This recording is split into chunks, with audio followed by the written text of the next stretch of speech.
Yo, ¿Qué va, hermano? ¿Qué digo? ¿bien o qué? Cuénteme. El negro me estaba diciendo a mí desde allá mucho tiempo, pila que a ustedes los quieren sacarlos de allá, que porque ustedes están invadiendo la plaza de Nueva York y que la plaza de Nueva York ha sido de ellos toda la vida. ¿Cómo les parece? Dueños de la ciudad. Vamos a decir unos inteligentes y que no unos guapos. Eso es lo que se va a demostrar aquí. Socios directos de Pablo Escobar Gaviria, con poder, dinero y contactos.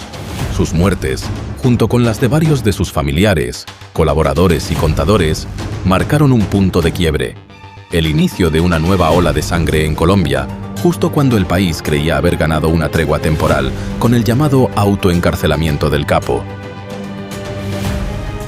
Mario Galeano Berrío y Fernando Galeano Berrío eran dos grandes hombres del tráfico de drogas, dos hombres muy poderosos, con aparato militar aliados a Pablo Emilio Escobar Gaviria.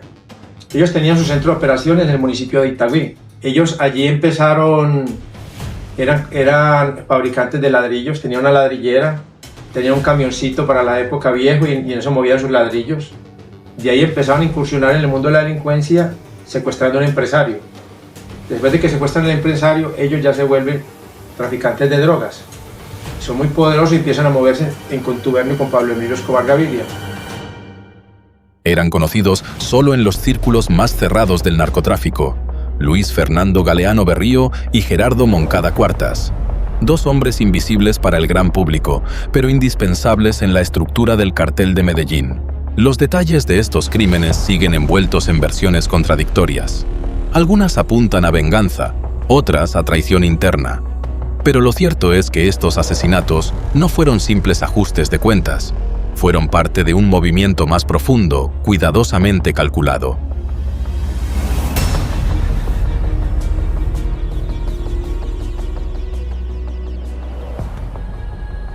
Hombres de la Fiscalía Regional continuaron hoy las excavaciones en la cancha de microfútbol de la antigua cárcel de la Catedral, en donde ayer se encontraron enterrados restos humanos y algunas prendas de vestir. Las características de los pedazos de tela hallados coinciden con la ropa que llevaba puesta el 4 de julio del año pasado Fernando el Negro Galeano, uno de los hombres que se dice fue ajusticiado por Escobar dentro del penal. Según investigaciones de la Fiscalía, allí habrían sido asesinadas 10 personas. Varios de sus cuerpos fueron hallados con señales de tortura en las afueras de la ciudad. Galeano, apodado El Negro, y Moncada, conocido como Kiko, no eran improvisados. Desde principios de los años 80, ayudaron a construir las bases financieras y logísticas del cartel de Medellín. Eran operadores con acceso a rutas internacionales, infraestructura aérea, enlaces en Estados Unidos y personal armado. Eran los otros extraditables, aquellos que no figuraban en portadas ni encabezaban listas de la DEA, pero cuyo rol fue clave. Sin ellos, la maquinaria criminal de Escobar no habría alcanzado la escala que logró. La razón de su anonimato no era casual. Las autoridades, debilitadas por la corrupción y la falta de pruebas sólidas, no lograron jamás construir casos judiciales firmes contra ellos. Su poder residía precisamente en eso, en operar desde las sombras, sin rostro y sin nombre. Y los hermanos Galeanos eran socios de un socio de Pablo Escobar, de Kiko Moncada, Gerardo Moncada Cuartas.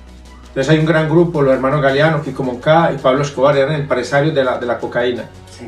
Tenían sus aviones, tenían una estructura brutal, muy fuertes. Pero el más fuerte en la plaza era el patrón.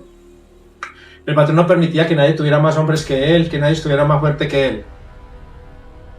Mientras Pablo Escobar permanecía en su prisión personalizada de Envigado, conocida oficialmente como La Catedral, el negocio seguía funcionando bajo la coordinación de sus socios externos. Desde allí, Escobar continuaba ejerciendo control sobre su organización, pero muchas de las operaciones diarias dependían de los hombres que estaban libres. Esto obligó a Escobar a imponer un nuevo modelo de operación basado en un sistema de impuestos. Según este acuerdo interno, cada socio debía entregar una parte de sus ganancias. A cambio, recibían autorización para usar rutas compartidas, manejar recursos, mantener cierta autonomía y operar bajo un código interno dictado por Escobar. En apariencia, el sistema ofrecía equilibrio, pero esa frágil estructura se rompió a mediados de 1992. A finales de junio y durante los primeros días de julio de 1992 se produjo un incidente que detonaría una serie de eventos fatales dentro del cartel de Medellín. Se trató del hallazgo y posterior saqueo de una caleta ubicada en una casa en el municipio de Itagüí, al sur de Medellín. El contenido era descomunal, aproximadamente $23 millones en efectivo pertenecientes a los hermanos Galeano. El golpe fue ejecutado por dos trabajadores del cartel, conocidos como Titi y Freddy. Ambos estaban vinculados a la ala más violenta de la organización. Descubrieron el escondite, tomaron el dinero y desaparecieron con él. En un entorno bastante hostil, este robo fue un acto que, sin saberlo, pondría en marcha el colapso interno del cartel. Una de las versiones más detalladas sobre el origen del robo fue relatada por Luis Fernando Acosta Mejía, conocido como Ñangas, miembro directo de la estructura en la que operaban Freddy, Titi y otros trabajadores al mando del Chopo. Llegó Titi con Freddy a una discoteca y ahí encontraron un pelado, un amigo. Y ve que es que la pelada está invitando, la novia está invitando y está pagando así, pagando con dólares ahí, en la discoteca. Entonces el pelado le comenta a Titi, no es que la pelada le roba al papá, el papá saca a solear un billetico, entonces la hija le roba un billetico y le venimos a gastárnoslos por acá. Titi y Freddy, al escuchar esto, identificaron de inmediato una oportunidad. Al día siguiente, organizaron con el joven un plan para apropiarse de ese dinero, sin imaginar inicialmente la magnitud de la suma. La joven aceptó participar en el robo, convencida de que también podría beneficiarse económicamente. Siguiendo sus indicaciones, lograron entrar fácilmente a la vivienda y el padre fue obligado a entregar el dinero, que apenas cabía en el vehículo en el que llegaron. Ellos pensaban país de 100 o 200 mil dólares, sí, y se dan y se encuentran con toda esa plata. ¿Y era cuánto? $20 millones. Y eso no les cupo en el carro, eso se les caía, creo que salieron de esa camioneta. Entonces, como bandido que hizo Titi, tuvo que matar a la parejita.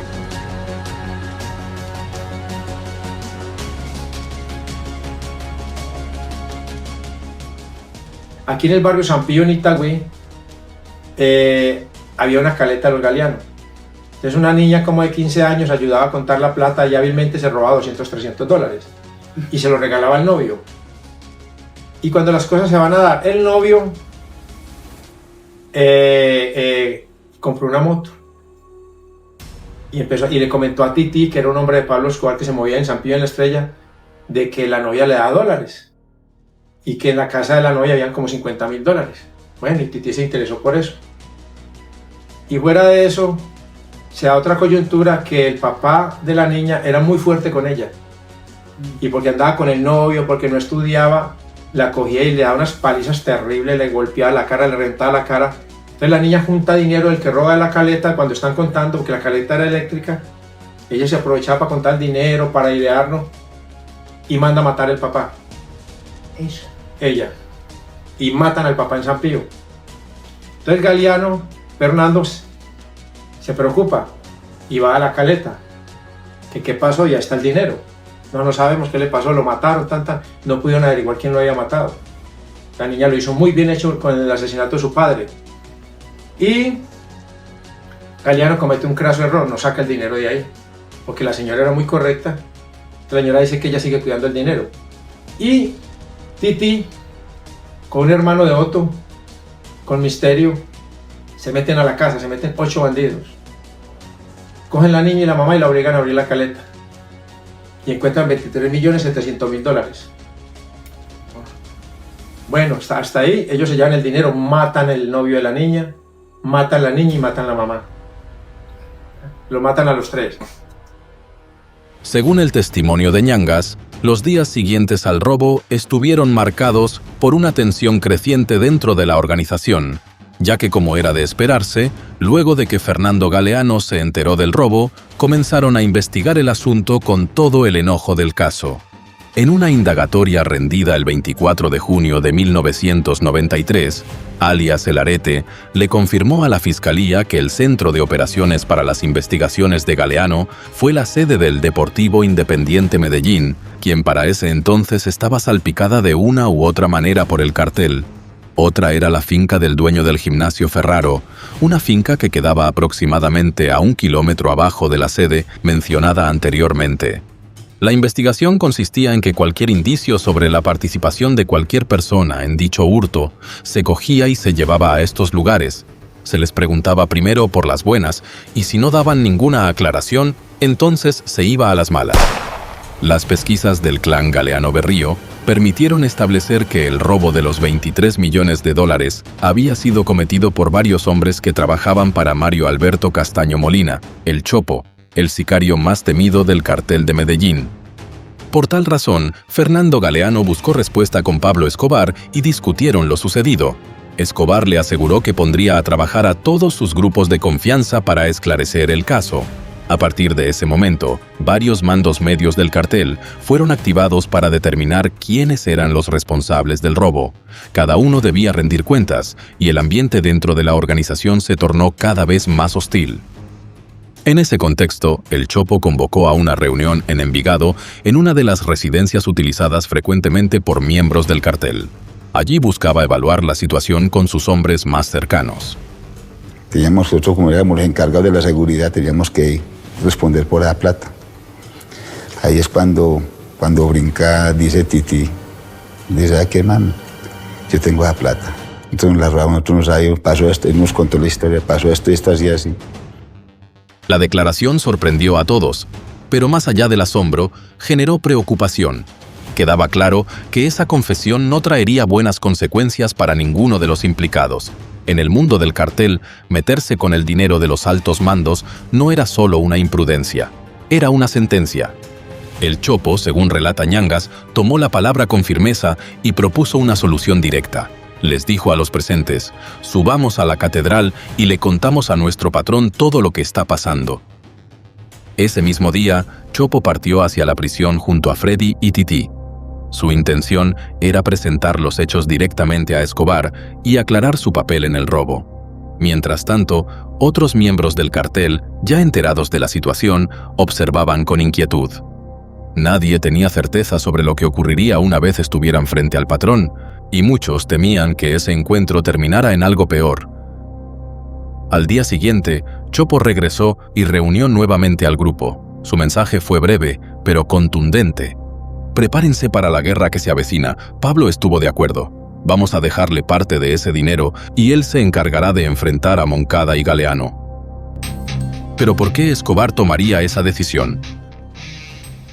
Y como ya ellos estaban negando que no tenían plata, que estaba muy duro el negocio, te digo, pues con 20 millones de dólares y me están negando lo mío. Entonces ahí fue donde decidió el hombre. Lo situó allá y ahí fue donde se armó la guerra que todo el mundo sabe. De acuerdo con algunos reportes provenientes de informantes cercanos a Escobar, existía la sospecha de que Gerardo Moncada, Luis Fernando Galeano, los hermanos Castaño y otros miembros vinculados a la estructura del cartel de Medellín habrían sostenido reuniones con representantes del cartel de Cali, enemigos declarados de Escobar. Ellos eran como hermanos para Pablo Escobar Gaviria.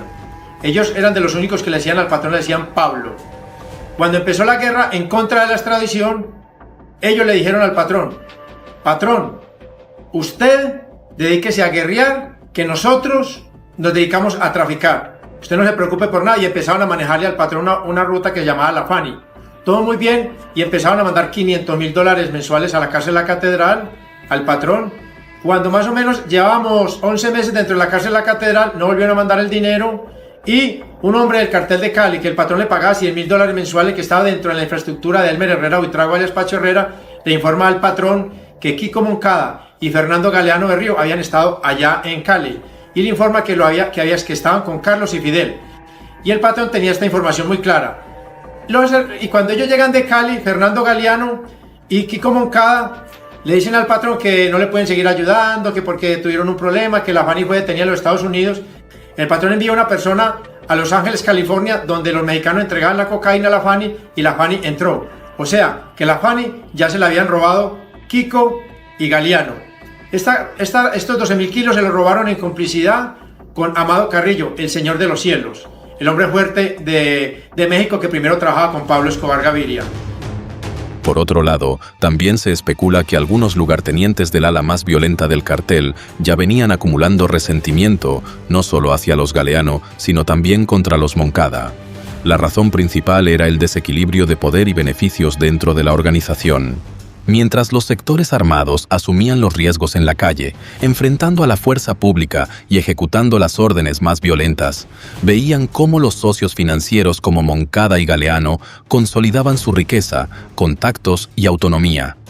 Esa diferencia, sumada a la percepción de que estos últimos se alejaban cada vez más de la línea directa de Escobar, alimentó una hostilidad silenciosa que con el tiempo se convirtió en justificación para actuar contra ellos.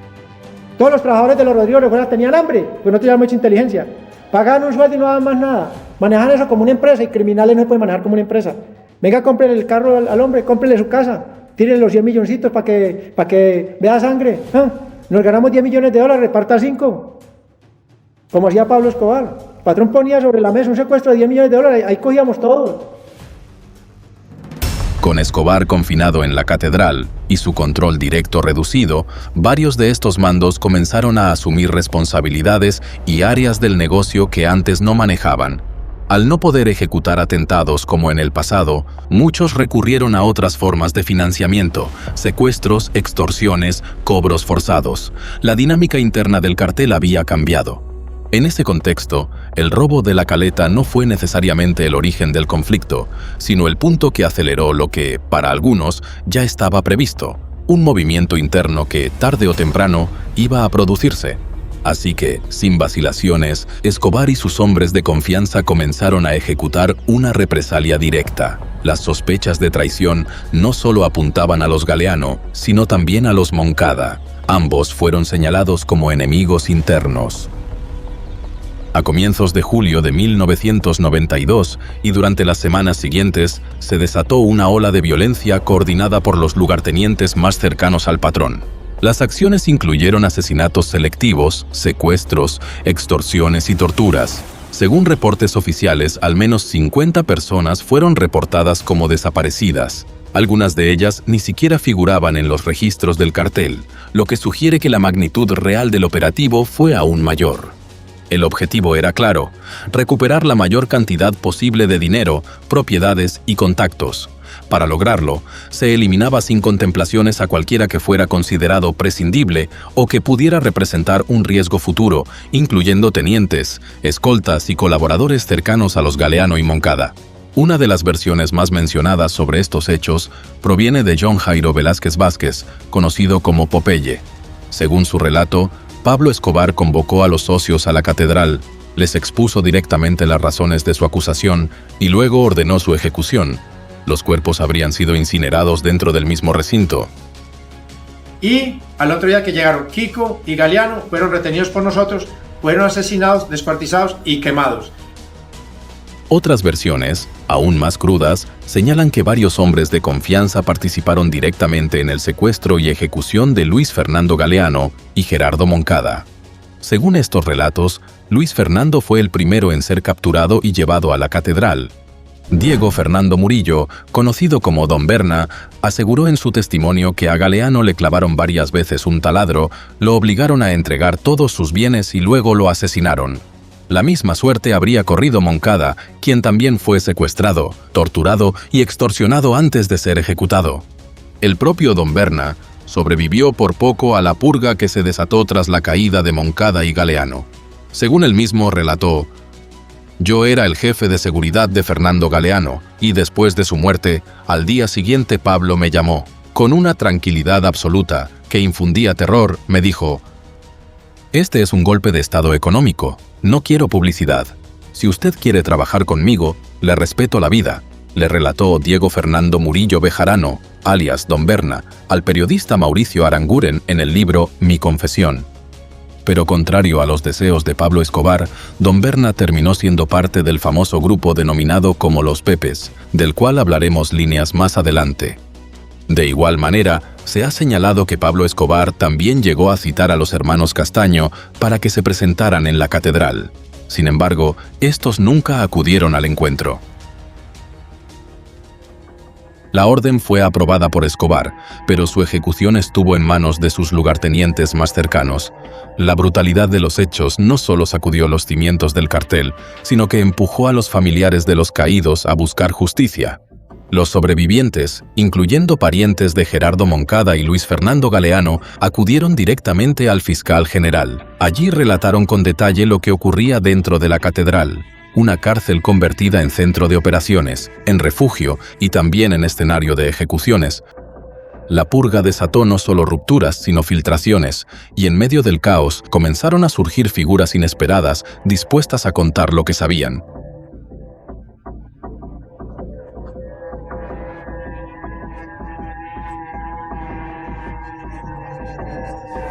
Rodolfo Ospina Baraya, descendiente de una de las familias más influyentes de Colombia. Algunos artículos de la época indican que era conocido con el alias del Chapulín. Estas mismas publicaciones aseguraban que Rodolfo Ospina se salvó de la purga que desató el cartel cuando descubrió que sus ex socios estaban entregando información sobre su estructura criminal.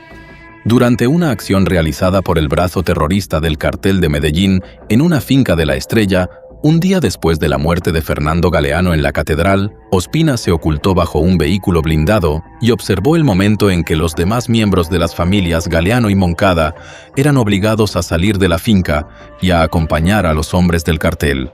Tras el cruento episodio, Ospina se entregó a la Fiscalía General en Bogotá, en donde acusó a Escobar de ser el autor intelectual y material del asesinato de esas familias. Los nexos del Chapulín con el cartel fueron, según Gustavo de Greiff, ex fiscal general, una de las evidencias más claras de cómo el dinero del narcotráfico logró infiltrar y envenenar a casi toda la sociedad. Mariano Ospina Hernández, gerente de la firma de ingenieros Ospina, y su esposa, acudieron a la oficina del fiscal para pedirle que escuchara a su hijo Rodolfo y que, por favor, tuviera en cuenta su colaboración. Ambos estaban visiblemente afligidos. Rodolfo fue uno de los primeros en llegar a la fiscalía y se presentó como nieto del expresidente Ospina Pérez. Posterior a esto, se dice que el fiscal supo que Rodolfo había viajado a Estados Unidos y que allí entregó información a la DEA. Tenía conocimiento del negocio porque había formado parte del círculo más íntimo de Pablo Escobar. Más tarde, el exfiscal confirmó que a Rodolfo no se le siguió ningún proceso. A la par de estos eventos, también corrió el rumor de que Chapulín hacía parte, o al menos nutría de datos a los Pepes, cuando estos se encontraban presionando al líder del cártel de Medellín, e incluso que posiblemente llegó a enviar recursos económicos para ayudar a financiar a este grupo que iba tras la caza de Pablo Escobar. De hecho, su hermano menor, Lisandro Ospina Baraya, de quien se dice que no tenía vínculos delincuenciales, se convirtió en una víctima directa de ese entorno de represalias. En diciembre de 1992, mientras visitaba a su novia en Bogotá, fue secuestrado por hombres armados vinculados al cartel de Medellín. Según las investigaciones, el secuestro fue una orden directa de Escobar, como medida de presión contra Rodolfo Ospina Baraya, quien ya había comenzado a colaborar con la Fiscalía y había entregado información a autoridades en Estados Unidos. Días más tarde, en una operación de rescate que se llevó a cabo en el barrio Normandía, al occidente de Bogotá, el operativo terminó en enfrentamiento. Lisandro fue abatido durante el tiroteo, junto con todos sus captores.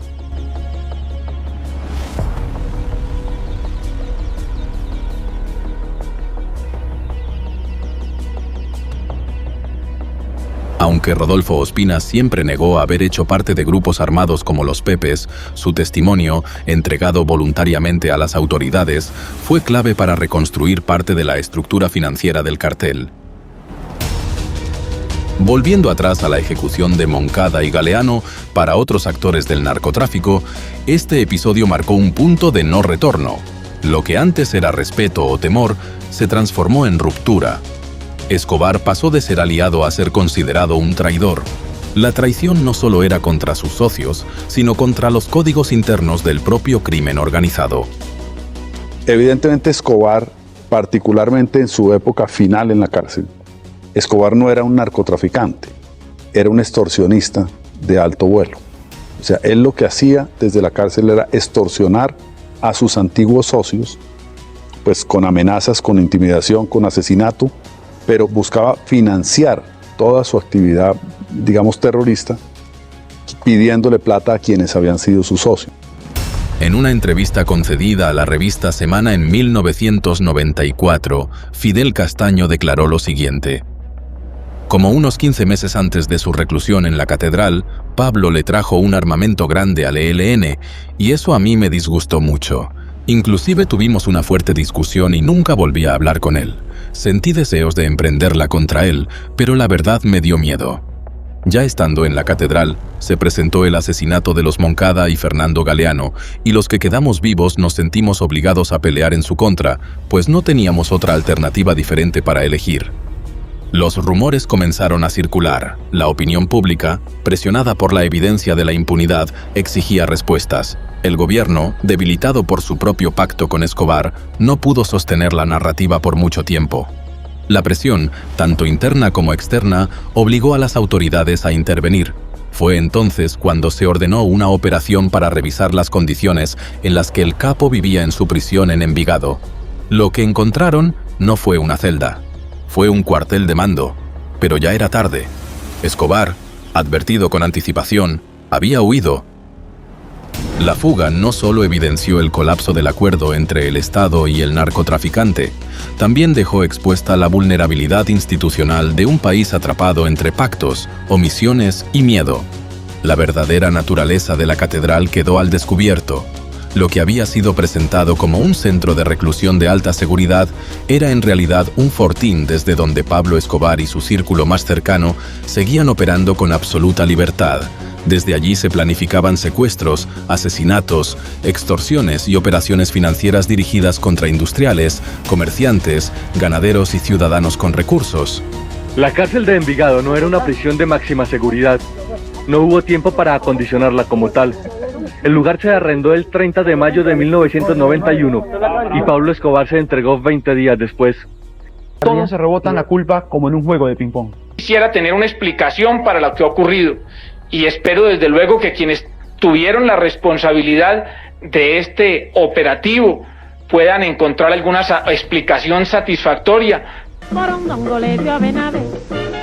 Que el director de prisiones estuvo por lo menos una vez a la semana en la cárcel de Envigado. Obviamente el ministro de Justicia no puede darse esos lujos. Las personas que dicen que entraron a la cárcel con antecedentes fueron chequeadas por la 4ª Brigada. Coronel, ¿por qué se le fugó a usted Pablo Escobar? A mí no se me fugó Pablo Escobar, Lore. ¿Usted qué responsabilidad asume de lo que sucedió? ¿No estaba allá? Y una de esas versiones me dice a mí que usted incluso jugaba parqués con Pablo Escobar. A mí no me gusta jugar parqués. Nunca he jugado parqués en mi vida, Lore. ¿Por qué hay gente que no está de acuerdo con usted, coronel? Tal vez no respondía a sus intereses. Alrededor de esta trama, también se dice que Gilberto Rodríguez Orejuela, uno de los líderes del Cartel de Cali, hizo una llamada a Felipe López, el fundador y propietario de la revista Semana para ese entonces. El jefe del Cartel de Cali le preguntó si él sabía quiénes eran Gerardo Moncada y Fernando Galeano, a lo que López respondió negativamente: pues le cuento que son los narcotraficantes más pesados de Colombia, quienes manejan el cartel de Medellín desde afuera, mientras que Pablo Escobar lo maneja desde la catedral, y agregó que el jefe del cartel de Medellín los acababa de ejecutar dentro de la cárcel y al día siguiente a sus escoltas y familiares en la ciudad. El 28 de febrero de 1993, la revista Semana publicó un artículo llamado Hablan los delatores. 20 delatores del cartel de Medellín se habían presentado ante la fiscalía. 5 de ellos aceptaron hablar siempre y cuando no se aclarara quién estaba contestando. Estas fueron algunas de las respuestas. Nosotros somos un grupo de hombres que pertenecíamos a la organización del cartel de Medellín. Nuestro trabajo consistía en realizar atentados terroristas, en hacer vueltas por encargo.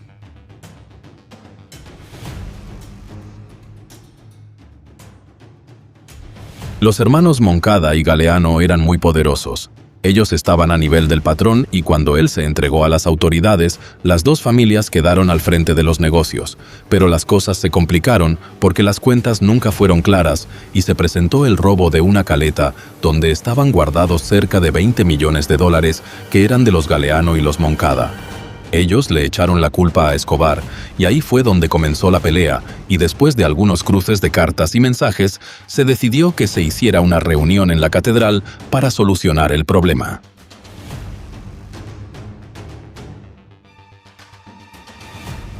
Sí, allá iban todas las personas con las que el patrón tenía que arreglar cuentas. Ellos dos subieron y tuvieron una fuerte discusión. Escobar les dijo que la plata no la devolvía porque era del negocio de él y se la habían robado. Como él había luchado contra la extradición, esa era la base del negocio. Y ahora que él estaba en la cárcel, los que manejaban el negocio querían ponerle conejo. Los Galeano y Moncada dijeron que no querían seguir metidos en negocios con él. Entonces, el patrón ahí mismo dio la orden de ejecutarlos.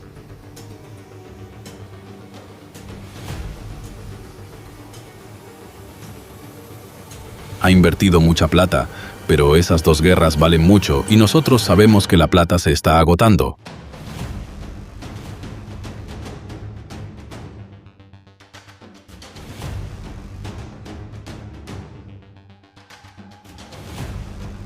Él es un hombre muy jodido, sabe moverse y tiene mucha gente que lo protege y que nunca lo delataría. Todo el tiempo se está moviendo, nunca permanece más de 2 horas en un mismo lugar, nunca informa de sus movimientos a nadie. Ninguno de sus hombres sabe cuál es el paso siguiente que va a dar.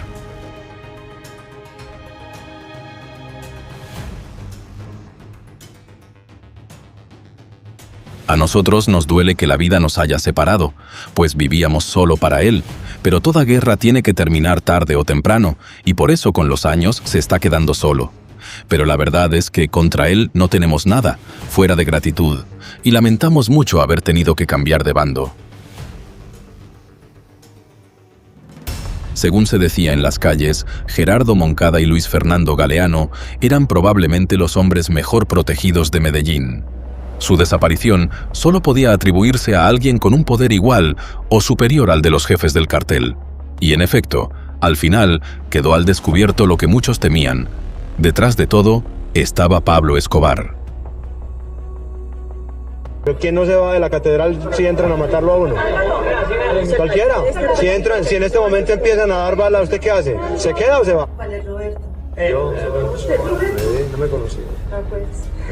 ¿Qué más? Bueno, ¿y cómo está en la calle? Pero él sí está dispuesto a entregar. Él está dispuesto desde hace mucho tiempo, tan dispuesto está que nosotros todos nos presentamos. Oiga, ¿por qué sus sobrinos se iban a vivir a Estados Unidos? ¿Por qué? Porque los Pepe los tienen amenazados.